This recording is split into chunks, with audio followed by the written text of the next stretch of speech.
ভালোবাসার মানুষ যখন আপনাকে ভুলে যাবে তখন আপনার পরিস্থিতি কেমন হবে? যখন আপনাকে একেবারে চিনতে পারবে না তখন আপনার মনের পরিস্থিতি কেমন হবে? ঠিক এমনই একটা মুভির নাম বলবো। মুভিটার নাম হচ্ছে সাইয়ারা।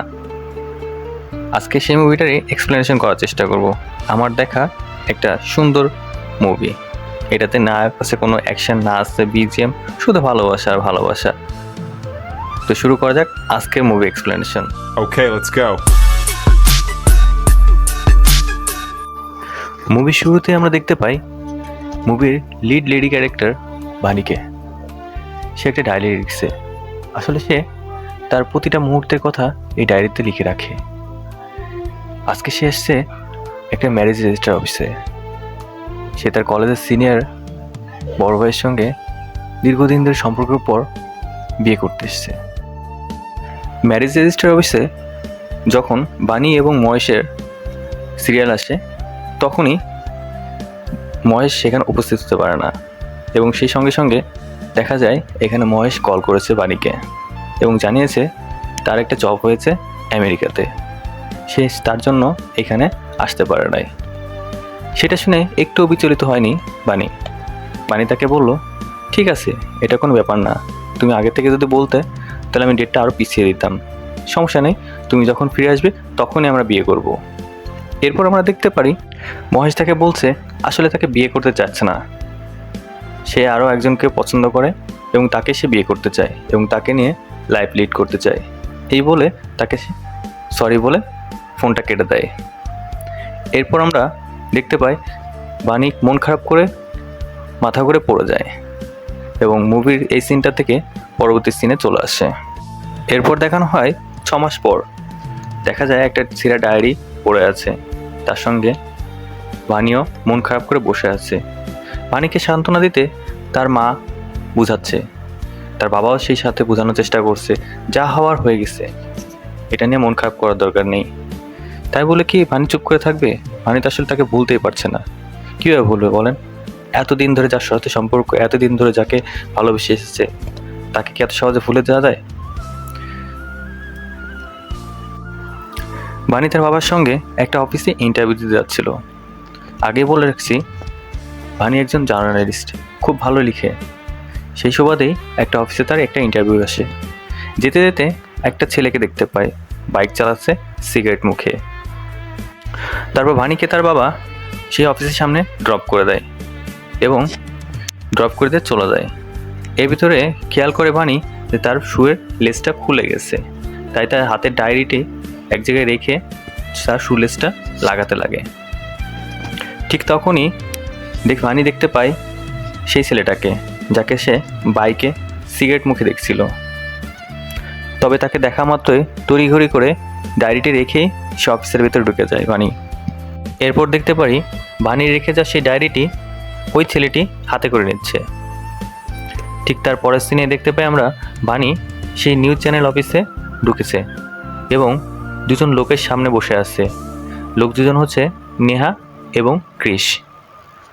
নেহা এবং ক্রিশ তার ইন্টারভিউ নিতে থাকে এবং সেই ইন্টারভিউতে সে পাস করে, কিন্তু তারা তাকে জানায় যে আসলে সে এই বিষয়টাতে অতটা পারদর্শী না, যেভাবে তারা লোক চাচ্ছিল সেই ধরনের না। কারণ বাণী বহুদিন ধরে সোশ্যাল মিডিয়াতে অ্যাক্টিভ না, প্রায় 6 মাস, যে 6 মাস ধরে সে টোটালি সোশ্যাল মিডিয়া থেকে দূরে ছিল।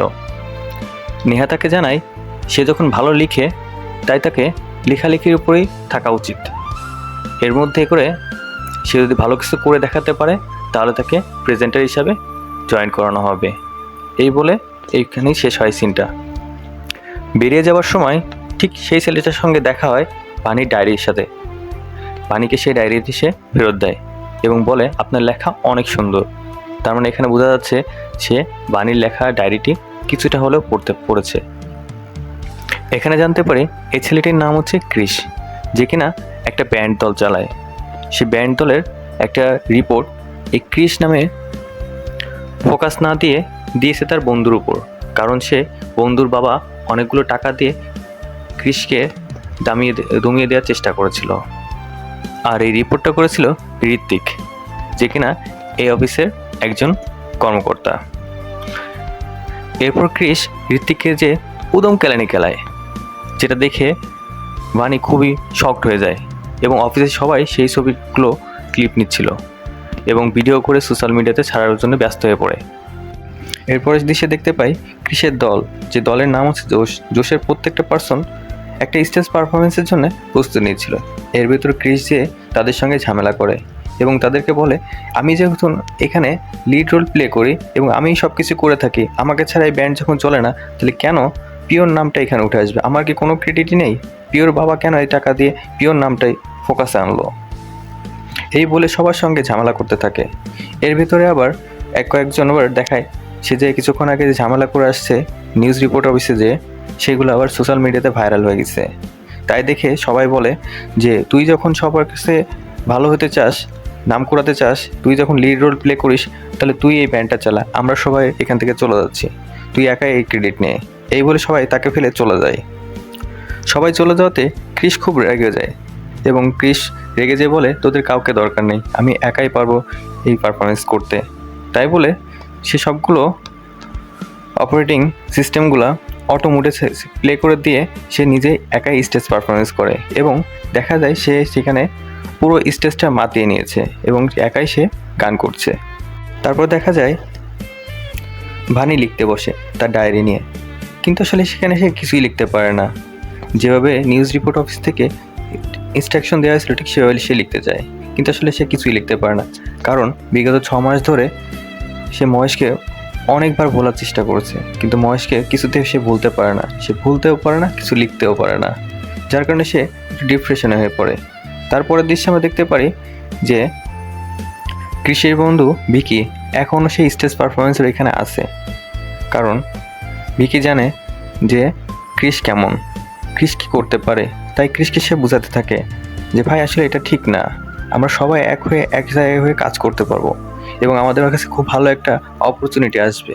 এবং তার কাছে খুব ভালো একটা অপরচুনিটি আসে, সেটা সে ক্রিসকে জানায় এবং বোঝায় যে আমরা এভাবে যদি গ্যাঞ্জাম করি, সবাই যদি একসাথে মিলে কাজ না করি, তাহলে এর থেকেও বাজে অবস্থা আমাদেরকে পৌঁছাইতে হবে। এখন যেটুকু আছে সেটুকু নিয়ে আমরা সন্তুষ্ট থাকি, এটাই ভালো।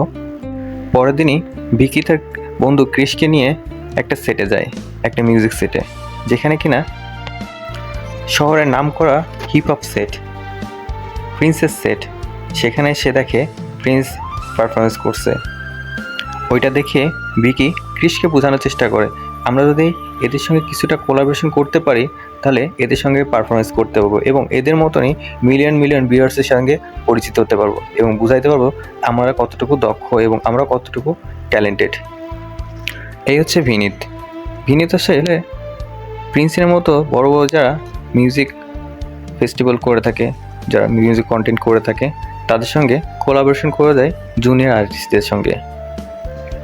তারপর ভিকি ভিনিতের সঙ্গে ক্রিসকে পরিচিত করে দেয় এবং পরিচয় করে দিয়ে বলে যে আমাদেরকে একটা সুযোগ করে দিন, আমাদের একটা ব্যান্ড দল আছে যার নাম জোশ এবং সেটা নিয়ে আমরা কাজ করতে চাই, যদি একটা সুযোগ করে দিতে পারেন প্রিন্সের সঙ্গে আমাদের, তাহলে খুব ভালো হয়। এই বলে বিভিন্ন কথা বলে তাকে ইমপ্রেস করার চেষ্টা করছিল। এখানে ভিনিত জানায় তাদের একজন নতুন লোক লাগবে, যে কিনা নতুন করে সব কিছু শুরু করে দেবে।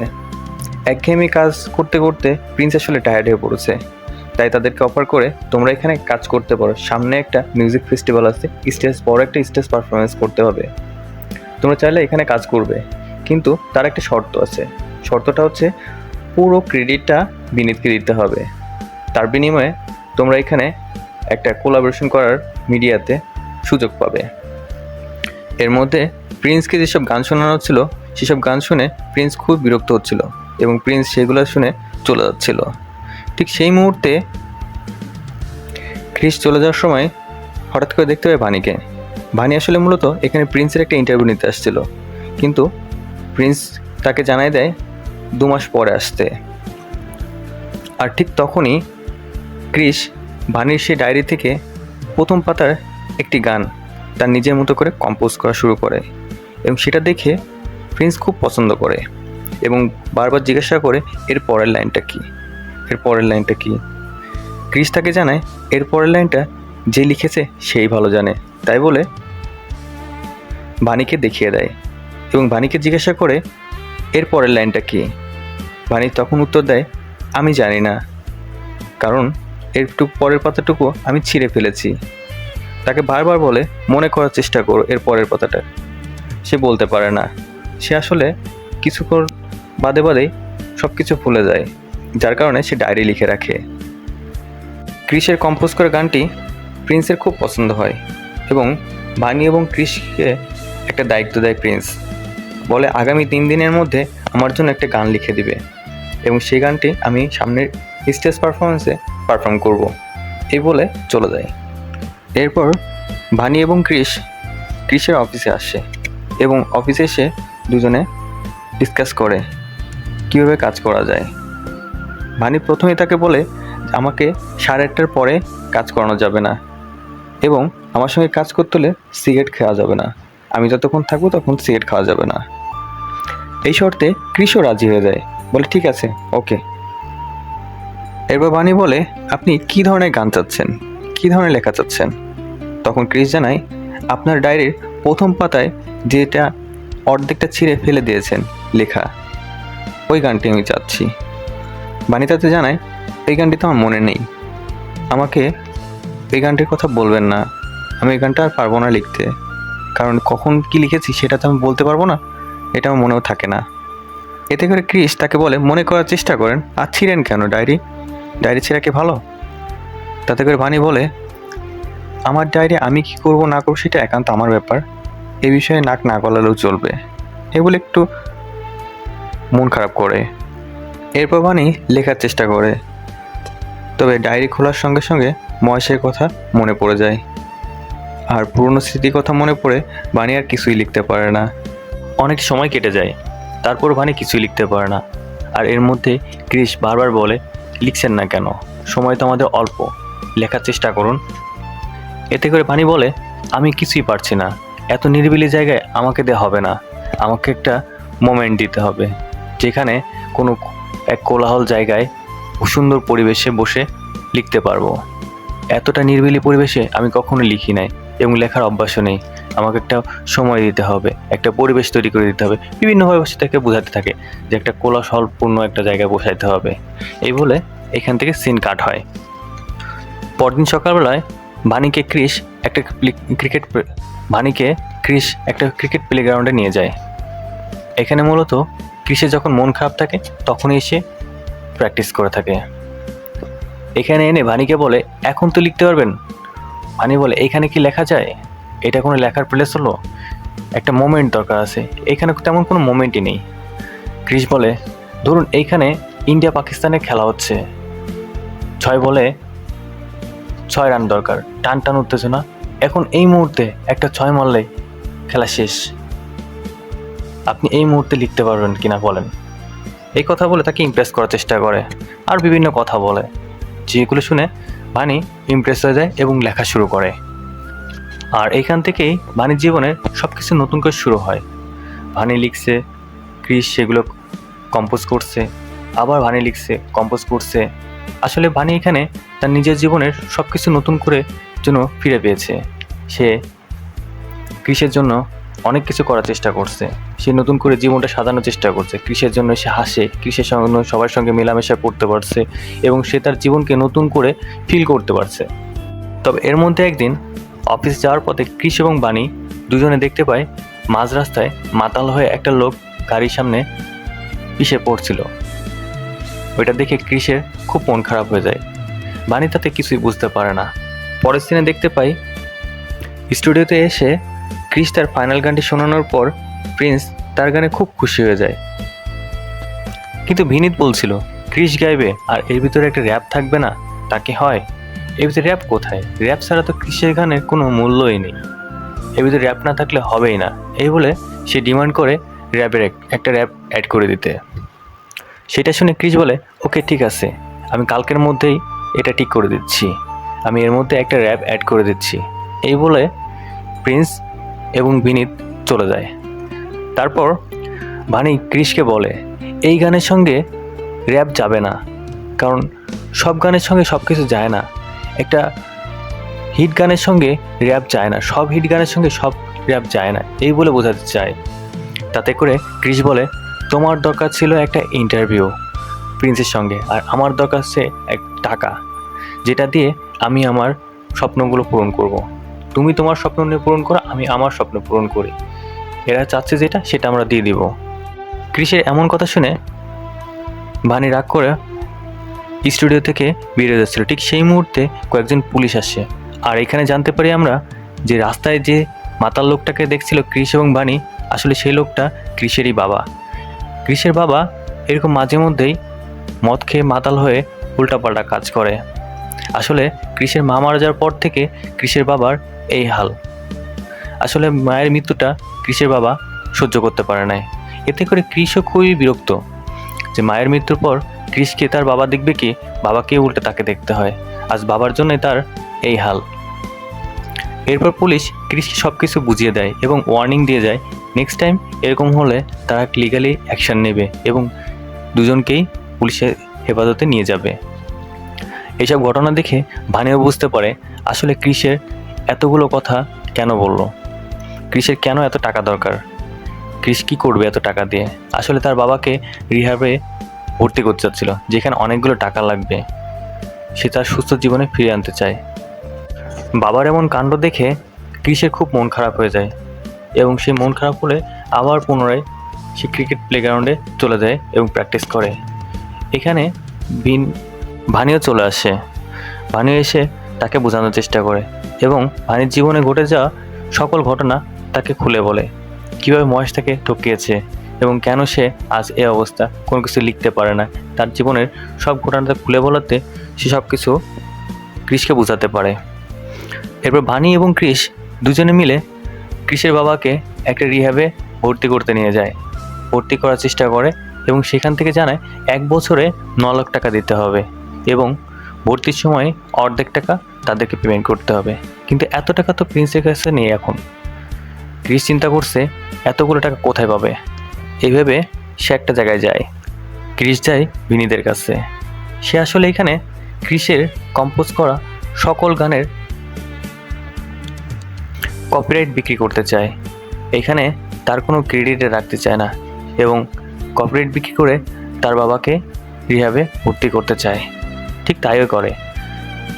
বিনীত ক্রিসকে একটা টিকিট দিয়ে বলে, ঠিক আছে ওকে, এরপর থেকে এই রাইটগুলো তোমার না, এগুলো আমার, এই বলে কপিরাইটগুলো নিয়ে নেয়।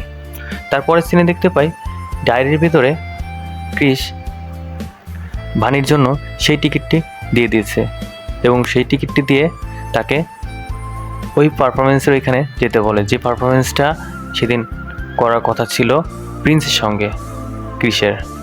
ওই টিকিটটা নিয়ে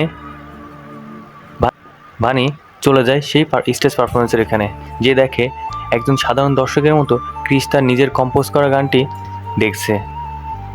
তার কোনো ক্রেডিট নেই, সে ওইখানে সাধারণ জনগণের মতনই উপলব্ধি করছে তার গানটা। এর ভিতরে দুজন দুজনকে দেখতে পায় এবং কাছে এসে তারা দুজন আবেগ আপ্লুত হয়ে যায়। এরপরে ক্রিস তার বন্ধুদের সঙ্গে আবার দেখা করে এবং তাদেরকে বলে নতুন করে সব কিছু শুরু করতে। ক্রিস তার বন্ধুদের সঙ্গে নতুন করে আবার গান কম্পোজ করা শুরু করে আর ভানি সেই কম্পোজ করা গানগুলো লিখে দিচ্ছিল। এভাবে দুজনের ভালোই চলছিল। হঠাৎ একদিন দুজনে মিলে তার বাসার দিকে যাচ্ছিল। ভানি বলল, আমাকে বাসায় ড্রপ করে দাও। ঠিক তখনই বাসায় ড্রপ করার সময় ভানি তার বাবার সামনে পড়ে যায়। বাবা এবং মা দুজনেই দেখতে পায় ক্রিসকে দেখে বকাঝকা করছিল এবং বোঝাচ্ছিল, এই ছেলে কি তোকে সামলাইতে পারবে? মহেশকে দেখেছিস, মহেশ তোকে কেমন ঠকিয়েছে। ঠিক এইভাবে বোঝাতে চায়। আসলে আমরা যেমন বাবা মা হয়ে নিজেদের ছেলে মেয়েকে যেভাবে বোঝায়, ঠিক সেভাবে তার মেয়েকে বোঝাচ্ছিলেন। এর মধ্যে ক্রিসও তাদের কাছে চলে আসে এবং কাছে এসে সব কিছু শুনতে পায় যে তাদের বাবা মা কীভাবে কথা বলছে তার সঙ্গে, কি বলছে, তার জীবনের কাহিনী নিয়ে সব কিছু বলছে। ঠিক এই মুহূর্তে ভানি তার পূর্বের কথা মনে পড়ে হঠাৎ করে মাথা করে পড়ে যায় এবং সিন চলে যায় পরদিন একটা হসপিটালে। ডাক্তার তাকে চেক আপ করে বলে সব কিছু ঠিক আছে। এই বলে ভানির বাবা মাকে বলে, আপনারা একটা কাজ করতে পারেন, আপনারা একজন নিউরোলজিস্টকে দেখান, তাতে করে আরেকটু ভালোভাবে চিকিৎসা দিতে পারবেন আপনার মেয়েকে। এই বলে ডাক্তার চলে যায়। আর এখানে দেখা যায় ক্রিসকে তার বাবা বলছে, তুমি এখন দেখা করতে পারো ভানির সঙ্গে। এই বলে ক্রিসের কাছ থেকে ভানির বাবা চলে যায় কিন্তু এখানে ভানির মা বলে, তুমি কি আমার মেয়েকে বিয়ে করতে পারবা?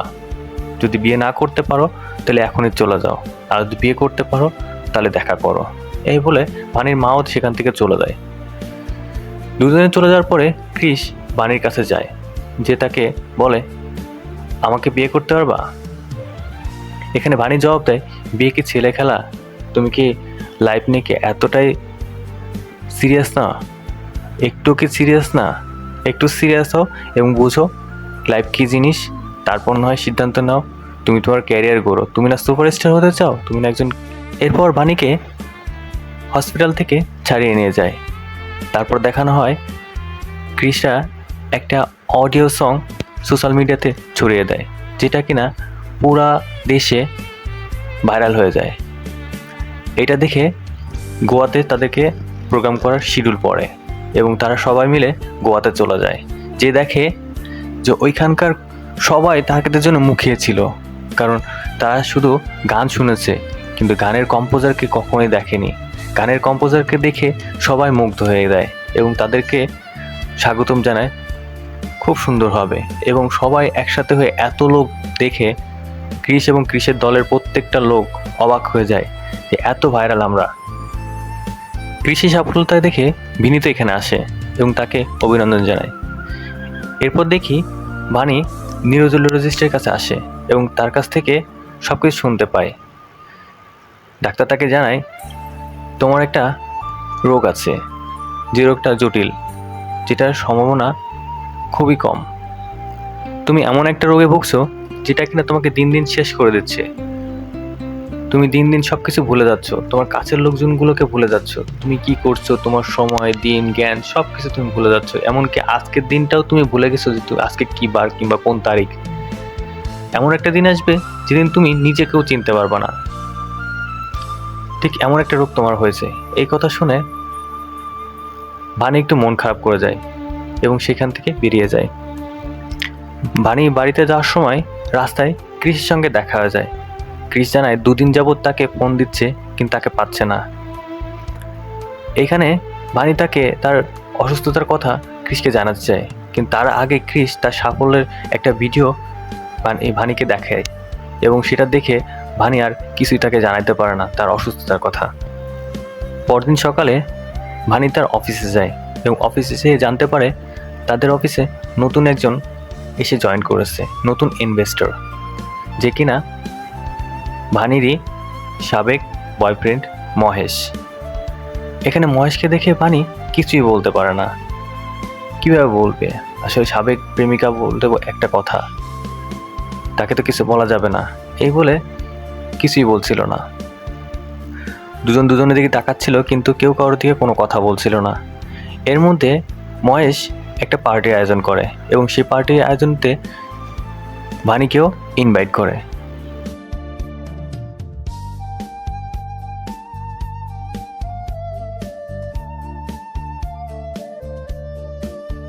ভানি তার অফিস শেষ করে ক্রিসের কাছে যায়।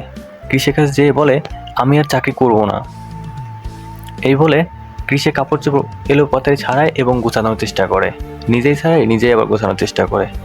ক্রিস এটা দেখে একটু অবাক হয়েও বলে, কি করছো তুমি? তুমি না আমার কাপড় চোপড় গুছিয়ে দিলে? এখানে জানতে পারি ক্রিস এবং তার দল নর্থ ইন্ডিয়াতে একটা প্রোগ্রামে যাওয়ার জন্য রেডি হচ্ছিল এবং তারা সেখান থেকে বেরিয়েও যায়। ভানি তাকে জানায়, আসলে তুমি চলে যাচ্ছ তো, এটা বুঝে আমি উঠতে পারছি না কী দিয়ে কী করবো, এর জন্য উল্টাপাল্টা কাজ করছিলাম, সরি। এই বলে ভানি তার ক্রিসকে বিদায় দেয়। তার পরের দৃশ্যে দেখা যায় ভানি সে ইনভাইট করা পার্টিতে চলে এসেছে। সেখানে মহেশও ছিল, মহেশের ওয়াইফও ছিল। মহেশকে দেখে ভানি কিছুই বলতে পারে না। সে তার পুরনো সে স্মৃতিগুলো আবার মনে করে এবং সে ভুলে যায় তার বর্তমানকে। সে মনে করে মহেশকে সে আগে যেভাবে ভালোবাসতো এখনও সেইভাবে ভালোবাসে, তাই বলে মহেশের সঙ্গে রিয়্যাক্ট করে। মহেশও সেই সুযোগটা নেয় এবং মহেশ চিন্তা করে তার সঙ্গে খারাপ কিছু করার। মহেশ তার সঙ্গে যেভাবে কথা বলছিল ভানিও ঠিক সেভাবেই তাল মিলাচ্ছিল, কারণ মহেশের সঙ্গে যে তার এখন ব্রেকআপ হয়ে গেছে এটা তার মনেই নেই। এরপরে যে কথায় কথায় ভানি বলে ওঠে, আমাকে বিয়ে কবে করছো? মহেশ বলে ওঠে, তোমাকে বিয়ে?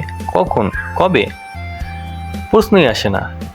ভানি তখন বলে, কেন তোমার বাবা মা কিছু বলছে? মহেশ বলে, এখানে বাবা মা কিছু কোথা থেকে এলো? এই বললে ভানি খুব রিয়াক্ট করে এবং বলে, তুমি কি আমাকে বিয়ে করবে না? এতদিন ধরে কি আমাকে ঘুরিয়েছো? বিভিন্ন কথা বলে রিয়াক্ট করতে থাকে। এর মধ্যে মহেশ তার ওয়াইফের সামনে পড়ে যায়। মহেশের ওয়াইফ বলে, কি হয়েছে? তখন মহেশ বলে, এই মেয়েটা তার অফিসে চাকরি করে এবং তার চাকরি বাঁচানোর জন্য আমার সঙ্গে মিসবিহেভ করছে। এটা শোনার পরে বাণীর খুব মন খারাপ হয়ে যায় এবং বাণী সেখান থেকে মন খারাপ করে বেরিয়ে যায়। বেরিয়ে যাওয়ার সময় তার হাতের ব্যাগটা ফেলে রেখে চলে যায়। এদিকে দেখতে পাই ক্রিস বাণীকে অনেকবার কল দেয়, কিন্তু বাণী তো রিসিভ করবে কীভাবে? বাণী তো ব্যাগের মধ্যে সে ফোনটা ফেলে রেখে চলে গেছে। বেশ কিছুক্ষণ রিং বাজার পরে এরপর সেই ব্যাগটি খুলে সেখানকার সিকিউরিটি গার্ড ফোনটা রিসিভ করে এবং পুরো ঘটনা ক্রিসকে জানায়। ক্রিসকে জানানোর পরে ক্রিস সেই অবস্থা থেকে তড়িঘড়ি করে তার প্রোগ্রাম ক্যান্সেল করে চলে আসে সেই পার্টিতে এসে মহেশের সঙ্গে গ্যাঞ্জাম করে, মহেশের সঙ্গে মারামারি করে।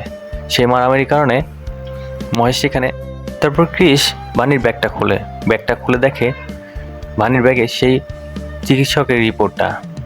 সেখানে লেখা আছে বাণীর অসুস্থতার কথা, তার যে আলঝেইমার হয়েছে এবং সে কিছুক্ষণ পর সব কিছু ভুলে যায়।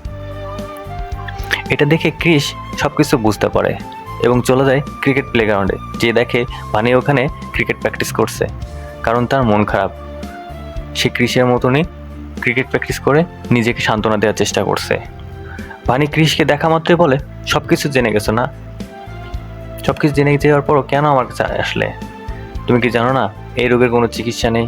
এই রোগ দিয়ে আমি কিছুই করতে পারবো না, দিন দিন নিজেকে শেষ করে ফেলবে। ক্রিস সেখানে জানে আমার তোমাকেই চাই, তুমি যেমনই হও না কেন। তাতে করে বাণী তাকে জানায়, তোমার একটা ক্যারিয়ার আছে, উজ্জ্বল ভবিষ্যৎ আছে, তুমি না সুপারস্টার হতে চাও? আমার মতো লোকের জন্য কেন তোমার জীবন শেষ করতে? বিভিন্ন কথা বলে তাকে সান্ত্বনা দেওয়ার চেষ্টা করে। আসলে ক্রিস তো তাকে ভালোবাসে, সে যেমনই হোক না কেন সে তার ভালোবাসাকে বাঁচিয়ে রাখতে চায় তার নিজের মতো করে, হোক সে ভুলে যাক, তারপরও সে তার ভালোবাসাকে তার কাছে রাখতে চায়। এই বলে ক্রিস তাকে জানায় যে পৃথিবীতে এর থেকেও ভালো ভালো চিকিৎসক আছে, আমি সেখানে নিয়ে যাবো, সেখান থেকে তোমাকে চিকিৎসা করবো, তুমি কোনো প্রকার কোনো চিন্তা করো না। তাই বলে এখানকার সিন এই পর্যন্ত কাট হয়ে যায়। এরপর বাণীকে আবার ডক্টরের কাছে নিয়ে যাওয়া হয়। সেখান থেকে বাণীর বাবা মাও জানতে পারে ক্রিসের অসুস্থতার কথা। বাণীর বাবা মাকে জানায়। এখানে ডাক্তার তাকে জানায় যে ওষুধ চলবে, তার ট্রিটমেন্ট ঠিকঠাক মতো চলবে, কিন্তু তাকে কোনো প্রকার কোনো স্ট্রেস দেওয়া যাবে না এবং নিরিবিলি একটা স্থানে নিয়ে তাকে রাখতে হবে, যাতে সে কোনো প্রকার কোনো ঝামেলা তার মাথায় না ঢোকাতে পারে। মেয়ের এমন অবস্থা দেখে এবং ডাক্তারের কথা শুনে বাণীর বাবা মা খুব দুশ্চিন্তায় পড়ে যায়। এখন তারা কি করবে? সামনে তার ছেলের পরীক্ষা, বাণীর মা সেখান থেকে যেতে পারবে না, বাণীর বাবার আবার অফিস আছে। তারা আসলে চিন্তায় পড়ে গেছিল আসলে তারা বাণীকে কীভাবে চিকিৎসা করবে, কীভাবে তাদেরকে থেকে অনেক দূরে নিয়ে যেয়ে বাণীকে চিকিৎসা প্রদান করা যায়। এর মধ্যে ক্রিস তাদেরকে প্রস্তাব করে যে আমি বাণীর দায়িত্ব নিতে চাই, আমি বাণীকে নিয়ে দূরে কোথাও ঘুরে আসতে চাই, একটা নিরিবিলি সুন্দর একটা জীবন দিতে চাই। তাতে করে বাণীর বাবা মাও রাজি হয়ে যায় এবং বাণীকে ক্রিসের সঙ্গে যেতে দেয়। তারপর বাণী এবং ক্রিস দুজনে মিলে একটা সমুদ্র পাড়ে চলে আসে, দুজনের সঙ্গে নিরিবিলি সময় কাটায়, খুব সুন্দর একটা মুহূর্ত শেষ করে। ঠিক এমন একটা সময় একদিন রাত্রেবেলা তাদের ব্যান্ডের একটা ফ্রেন্ড তাকে ভিডিও কল করে দেখায় তাদের স্টেজের সামনে কতগুলো লোক আছে এবং তারা যে এখানে হিট হয়ে আছে এটা তাকে বোঝানোর চেষ্টা করে ক্রিসকে এও জানায় যে আমরা যদি এটুকু করতে হয় তোকে ছাড়া, তাহলে তুই থাকলে কতটা ভালো করতে পারতাম। তাই বন্ধু তুই চলে আয়, এসে আমাদের সাথে জয়েন কর। তাতে করে ক্রিস বলে, হ্যাঁ যাব, তবে একটু দেরি হবে, আপাতত আমার কাছে টাকা দরকার। এই বলে ফোনটা কেটে দেয়। এসব কথা আবার বাণী শুনতে পেরে মন খারাপ করে চলে যায়। এরপর বাণী ক্রিসকে বলে, তোমার ওই প্রোগ্রামে যাওয়া উচিত। এবং বাণীর মুখে এই কথা শুনে ক্রিস ইমপ্রেস হয়ে সেই প্রোগ্রামে যায়, বাণীকেও সাথে নিয়ে যায় এবং বাণী তার সঙ্গে ক্রিসের বাবাকেও নিতে চায় এবং সেখানে নিয়েও যায়।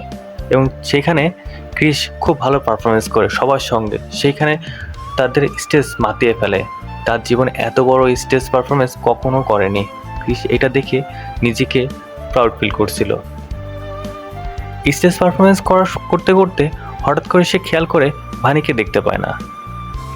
ভানি তো তার সামনেই থাকার কথা ছিল দর্শকের ভিড়ে, কিন্তু সে সেখানে দেখতে পায় না। আসলে আমরা এর মধ্যে দেখতে পাই ভানি ওইখানে দেখতে পাচ্ছে সেই মহেশকে দেখতে পায়। এখানে মহেশকে দেখে তার সব কিছু ভুলে যায়। সে এখানে কেন আসছে, কি করতে আসছে, কোথায় আসছে, সব কিছু ভুলে যায়। মানে আসলে মহেশকে দেখে তার জীবনের পুরনো সব স্মৃতি আবার মনে পড়ে গেছে এবং সেখান থেকে ভাবতে শুরু করে যে মহেশের সঙ্গে তার এখনও রিলেশন আছে। এই বলে সে মহেশের কাছে যেতে চায় এবং মহেশের সঙ্গে কথা বলতে চায়। মহেশও সেরকম তার সঙ্গে খারাপ একটা কাজ করার জন্য তাকে মেকআপ রুমে নিয়ে যায় এবং তার সঙ্গে বাজে আচরণ করতে থাকে। এবার দেখা যায় ক্রিস ভানিকে না দেখতে পেয়ে ভানিকে খুঁজতে থাকে এবং মেকআপ রুমে চলে আসে এবং সেখান থেকে ভানি এবং মহেশকে আলাদা করতে চায়। এখানে দেখে ভানি ক্রিসকে চিনতে পারছে না এবং ভানি ক্রিসের সঙ্গে বাজে বিহেভ করছে। এর মধ্যে ক্রিসের সঙ্গে হাতাহাতি হয়ে যায় মহেশের। পরের সিনে দেখা যায় মহেশকে পক্ষ নিয়ে ভানি একটা ছুরি দিয়ে ক্রিসকে আঘাত করছে এবং তাকে ছেড়ে দিতে বলছে এবং এখান থেকে চলে যেতে বলছে। এই ছুরি দেখানোর মুহূর্তের মধ্যেই মহেশ সেখান থেকে পালায়। আসলে এখানে ক্রিস বুঝতে পারে যে ভানির এখানে কিছুই করার নেই। ভানি সব কিছু ভুলে গেছে। তার জীবনে যে ক্রিস নামে একটা লোক আছে সেটাই সে ভুলে গেছে। এটা মনে করে সে দুঃখ পায়, তারপর নিজেকে সামলে নেয়। তারপরের সিনে দেখা যায় ক্রিসের বাবা তাকে বোঝাচ্ছে, আমি আমার জীবনে তোর বাবাকে হারানোর পরে সব কিছু শেষ করে দিয়েছি, এমনকি তোকেও কোনো খেয়াল করি নাই। তোর জীবনের ভবিষ্যৎ আছে, এমন একটা মেয়ের জন্য তোর নিজের জীবনের ভবিষ্যৎটা শেষ করিস না। তোর সামনে অনেক বড় ভবিষ্যৎ দাঁড়িয়ে আছে, উজ্জ্বল ভবিষ্যৎ, দয়া করে এমন কাজ করিস না। এরপর আমরা জানতে পারি এই স্টেজ পারফরমেন্সটা যা করছিল সেটার প্রডিউসার ছিল এই মহেশই এই স্টেজ পারফরমেন্সের প্রডিউস করছিল। এইটা দেখে সবাই ক্রিসকে রেখে তার বন্ধুরা চলে যায় এবং তাকে বলে এটা হ্যান্ডেল করতে। ক্রিস এখানে তার বন্ধুদেরকে জানায়, তোদের টেনশন করা লাগবে না, আমি মহেশের কাছে সরি বলবো এবং সবাইকে বুঝিয়ে বলবো এটা আমার ভুল। এই কথা শোনার পর তার বন্ধু একজন এসে বলে, তুই তো সরি বলিস না, হঠাৎ করে কি হলো তোর? এই বলে তাকে জড়িয়ে ধরে। সিন এখানেই কাট হয়ে যায়। সিন ব্যাক করে পরদিন সকালে ভানি ক্রিসের কাছে এসে বলে, গতকালকের প্রোগ্রাম কেমন হয়েছিল? ক্রিস তো বুঝতে পারে আসলে ভানির কিছুই মনে নেই। তখন ক্রিস ভানিকে একটা গল্প শোনায়, বলে ছোটোবেলাকার একটা বন্ধু তার একটা ভালোবাসা মানুষকে হারিয়ে ফেলতেছে, খুব ভালোবাসে তাকে এতটাই দূরে হারিয়ে ফেলতেছে তাকে আর কোনোদিন ফিরে আনা যাবে না। এই কথা শুনে ভানি বলে, তাহলে একটা কাজ করো, তোমার বন্ধুর জন্য আমি একটা গান লিখে দিচ্ছি এবং সেই গানটি তুমি কম্পোজ করে তোমার বন্ধুকে দাও এবং তাকে বলো সেই গানটি তার গার্লফ্রেন্ডকে শোনাতে। যদি কোনোদিনও এই গানটা তার মনে লেগে থাকে আর যদি কখনো সে শুনতে পায় এই গানটা, তাহলে নিশ্চয়ই সে ফিরে আসবে। এই বলে ক্রিস সেখান থেকে চলে যেতে যায় বিনীদের কাছে। গতদিন তো তার বন্ধুদেরকে কথা দিয়েছে যে বিনীদের কাছে যেয়ে সে মাপ চাইবে গতদিনকার মারামারির জন্য, মহেশকে মারার জন্য, যাতে তাদেরকে সবগুলো টাকা পেমেন্ট করে এবং তার বন্ধুদের এত কষ্টের ফলটা যেন বিফলে না যায়। ঠিক তখনই ভানি ক্রিসের দিকে তাকিয়ে বলে, আমি তোমাকে ভালোবাসি এবং ভালোবেসে যাব আজ, কাল এবং ভবিষ্যৎ, আজীবন তোমাকে ভালোবাসতে চাই মহেশ। কেমনটা লাগে বলেন? সে কথা বলছে ক্রিসের সঙ্গে কিন্তু উচ্চারণ করছে না মহেশের। ঠিক এমনই হয় জীবনে ক্রিসের, যে সে তার নিজের ভালোবাসার মানুষের কাছে এখন অন্য কেউ হয়ে গেছে, সে কথা বলছে তার অন্য লোক হয়ে। এরপর ক্রিস বিনীদের কাছ থেকে মাপ চেয়ে বাসায় ফিরে আসে। এসে দেখে কোথাও ভানি নেই। ভানিকে কোথাও না পেয়ে পরে যে তার বাবা মাকে জানায় এবং বাবা মা থেকে পুলিশের কাছে যায়। পুলিশ জানায় এই ধরনের রোগীকে খুঁজে পাওয়াটা খুব কষ্টসাধ্য, কারণ এদের জানে না এরা কোথায় আছে, কে কোথায় যাবে, এগুলো কিছুই সে বলতে পারে না। এই বলে তারা মন খারাপ করে বসে থাকে। সিন কাট হয় 1 বছর পরে একটা স্টেজ পারফরমেন্সের এখানে, যেখানে দেখতে পাই আমরা সবাই যে ক্রিস স্টেজ পারফরমেন্স করছে এবং সে এখন একজন সুপারস্টার হয়ে গেছে। এমন দিনটা আসলে বানি দেখতে চাচ্ছিল, কিন্তু আজও সে বানিকে খুঁজে বেড়াচ্ছে। ক্রিস সবসময়ের জন্য যেখানে যায় বানিকে খুঁজতে থাকে এবং সে বোঝাতে চায় যে আমি আজও তোমাকে ভালোবাসি, তুমি যেখানে থাকো আমার কাছে চলে আসো। ঠিক এমনই একটা স্টেজ পারফরমেন্সের জন্য ক্রিস একটা স্টেজে আসে, যেখানে কিনা দেখায় তাদেরকে নিয়ে রিলস বানিয়েছে এমন ভক্তদের অনেক ভিডিও সেই স্টেজের পিছনে দেখানো হবে বড় স্ক্রিনে। রিলস রিভিউ করতে করতে হঠাৎ করে একটা রিলসের দিকে সবার চোখ আটকে যায়। সেই রিলসের ভিতরে একটা ভিডিওতে দেখে দুটি চোখ, যে চোখ দুটি আর কারো না, ভানির চোখ। এটা ক্রিস এবং তার দলের সবাই বুঝতে পারে। ক্রিস এটা দেখে খোঁজ নেয় এটা কোন জায়গার, খোঁজ পেয়ে চলে আসে ইন্ডিয়াতে এসে সেই আশ্রয়কেন্দ্রে যাওয়ার পর বুঝতে পারে যে এখানে বানি আছে এবং বানির সঙ্গে দেখা করার আগে ক্রিসের হাতে একটা চিঠি দেয়। সে চিঠিটা পেয়ে ক্রিস পড়তে থাকে এবং পড়তে পড়তে সেখানে লেখা থাকে বানি তার জন্য লিখে রাখে এই চিঠিটা তুমি যখন পড়ছো তার মানে তুমি আমাকে খুঁজতে খুঁজতে এখানেও চলে আসছো। আমি জানি তুমি তোমার স্বপ্ন নিয়ে খুবই উদ্বিগ্ন, কিন্তু আমার জন্য তোমার স্বপ্নটা শেষ হচ্ছে, এর জন্য আমি তোমার থেকে দূরে চলে আসছি। সেদিন তুমি আমাকে যখন রেখে চলে গেছো, তারপর আমার কাছে একটা ভিডিও আসে, যে ভিডিওতে তুমি যে ময়ের সঙ্গে মারামারি করছিলে তার একটা ভিডিও ফুটেজ আমার কাছে চলে আসে। এটা দেখে আমি বুঝতে পারি যে আমি তোমার জীবনে কাল হয়ে দাঁড়িয়েছি, এর জন্য তোমার থেকে দূরে সরে চলে আসছি। আজ হয়তো তুমি ভালো একটা স্টেজ প্রোগ্রাম কিংবা ভালো একটা প্রোগ্রাম ফেলে রেখে এসে আমার জন্য চলে আসছো, এই কাজটা তুমি মোটেও ঠিক করোনি। এই বলে চিঠিটা শেষ করে। পরবর্তীতে দেখানো হয় বেলকনিতে বানি বসে আছে, ক্রিস সেখানে যে বানির পাশে যেয়ে বসে এবং বানিকে বলে আমাকে কি তুমি বিয়ে করবে। যদিও বা বানি ক্রিসকে চিনতে পারছিল না, তারপরও বানি বলে হ্যাঁ আমি তোমাকে বিয়ে করতে চাই। কারণ আসলে বানি কিছুই বুঝতে পারে না যে কোনটা সঠিক, কোনটা ভুল, কোনটা রিয়েল টাইম, কোনটা পাস্ট টাইম, কিছুই বুঝতে পারে না।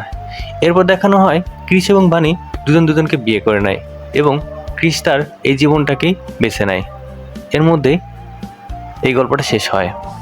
তো আমি আপনাদেরকে বোঝানোর চেষ্টা করেছি, এক্সপ্লেন করার চেষ্টা করছি, তারপরেও যদি কোনো ভুল ভ্রান্তি হয় মাফ করবেন এবং এমন ভিডিও পাওয়ার জন্য আমাদের পাশে থাকার চেষ্টা করবেন। ভবিষ্যতে এর থেকে ভালো করার চেষ্টা করব যদি আপনারা সাপোর্ট করেন। তো ভালো থাকেন, আল্লাহ হাফেজ।